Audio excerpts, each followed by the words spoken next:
বেদনার রঙই শুধু নয়, শ্রদ্ধেয় অভিভাবক, অসীম সাহসী কাণ্ডারি আর বিচক্ষণ সংস্কারককে হারানোর কষ্টে বুধবার সকাল থেকেই শোকের আবহে ঢাকা পড়ে ইরানের রাজধানী তেহরানের রাজপথ।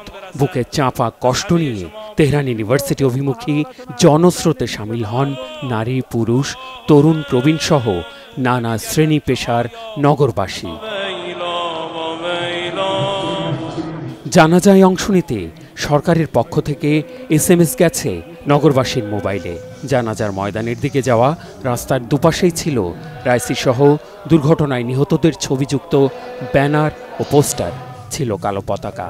ফিলিস্তিনের মুক্তি সংগ্রামে সদা পাশে থেকে শক্তি ও সাহস জোগানো ইরানের শীর্ষ নেতাদের জানাজায় সামিল হতে হাজার কিলোমিটার পাড়ি দিয়ে এসেছিলেন হামাস শীর্ষ নেতা ইসমাইল হানিয়া, ছিলেন লেবাননের হিজবুল্লাহর ডেপুটি চিফ শেখ তামিম নাইম কাসেম। দোয়ার পাশাপাশি পরিবেশন করা হয় হামদ নাত। همه با هم صدا میزنیم الله اکبر الله اکبر الله اکبر। জানাজা পড়ান ইরানের সর্বোচ্চ নেতা আয়াতুল্লাহ আলী খামেনি। জানাজা শুরু হলে বিশাল ময়দান আর রাস্তায় দাঁড়ানো জনস্রোতে নেমে আসে পিন পতন নীরবতা। অশ্রুসজল চোখে নগরবাসী সামিল হন প্রিয় নেতার মাগফিরাতের দোয়ায়। শিয়া ধর্মীয় ঐতিহ্য অনুযায়ী মহানবী হজরত মুহাম্মদ সাল্লাল্লাহু আলাইহি সাল্লামের বংশধরদের মতো যে কালো পাগড়িটি পরতেন রাইসি, তা রাখা ছিল তার কফিনের ওপর।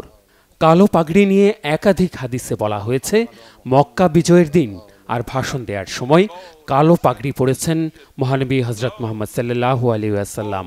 রাইসির কালো পাগড়ি পরার পেছনে আরেকটি তথ্য প্রচলিত। জানা যায়, আয়াতুল্লাহ ডিগ্রিধারীদের মধ্যে যারা মহানবীর বংশধরদের পরিবার থেকে এসেছেন তারা কালো পোশাক পরেন, বাকিরা পরেন সাদা।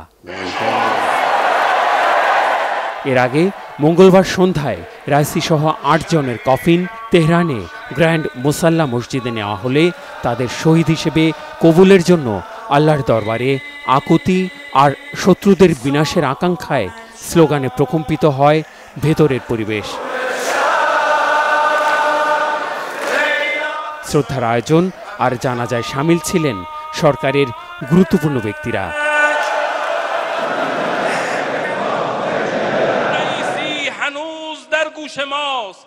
দাফনের জন্য রাইসির কফিন তেহরান থেকে খোরাসান প্রদেশ হয়ে যাবে তার জন্মস্থান পূর্বাঞ্চলীয় শহর মাশহাদে। সেখানে ইমাম রেজা মাজারে জানাজা সহ সার্বিক আনুষ্ঠানিকতা শেষে সন্ধ্যায় দাফন করা হবে ইরানকে অকুতভয় হিসেবে প্রতিষ্ঠিত করার অগ্রযাত্রায় শতাতৎপর এই বীর সেনানীকে। Mehrab Hussain Khan, Bangla vision news desk.